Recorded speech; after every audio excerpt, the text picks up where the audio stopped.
Okay, hi students. Okay, this video deals with design of a slab base or a base plate. And I tell you what is base plate at first. Base plate is okay. You please have a look on this figure. Here, this is the base plate. Actually, the purpose of providing base plate is to transfer the load from steel column to RCC footing. What I tell you what happen if you do not provide base plate. The column will directly transfer the load into RCC footing. So punching failure will take place. To disperse, so that we have to disperse the load from steel column to RCC footing. For that only we have to provide the base plate in between steel column and RCC footing. Okay, in this figure, this one is column, steel column, to hold the RCC footing, steel plate, base plate and steel column. One glit angle is provided. The glit angle is holding steel column and base plate. Okay, through this base plate, load get transferred from column to footing smoothly, so that a punching kind of failure will not take place. So in case of steel base plate, the important design parameters are breadth of base plate, length of base plate and thickness. Okay, then the welded connections. Actually, we have to provide welded connections for connecting steel column and base plate. Again, we have to hold 4 anchor bolt to connect the steel plate with RCC footing. Okay, now we directly go to the problem. I read out the problem. Design a base plate for a column ISHP 300 at 577 kN carrying an axial factor load of 1000 kN. M20 concrete is used for foundation. Provide welded connections between column and base plate. Okay, the first thing is to calculate the area of base plate. Here load to be transferred is 1000 kN. Bearing strength of concrete is taken as 0.45 FCK as per the code book IS 800 2007. The FCK is characteristic compressive strength of concrete. It is given 20 Newton per mm square. So the corresponding bearing strength of concrete is 9 Newton per mm square. Now the area of base plate equal to, that is area of plate nothing but load by stress, 1,11,111 mm square.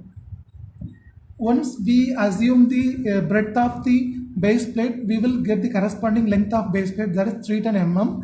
So that the area provided is 360 into 310, that gives 1,11,600 mm square. The corresponding pressure induced is 8.96 Newton per mm square.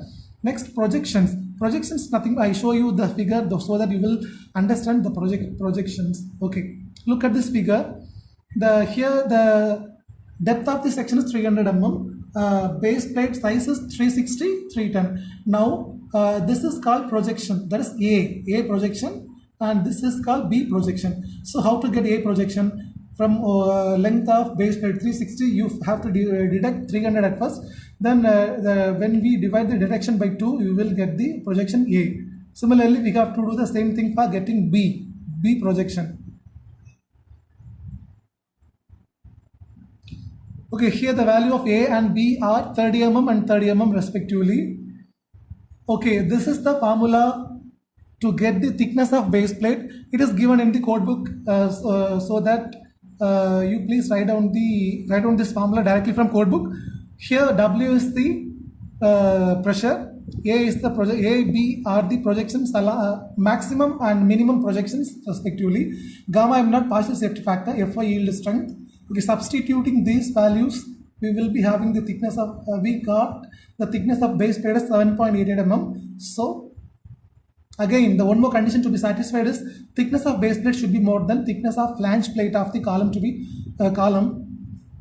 Here the ISHP column, the flange thickness is 12 mm. So 10.6 mm.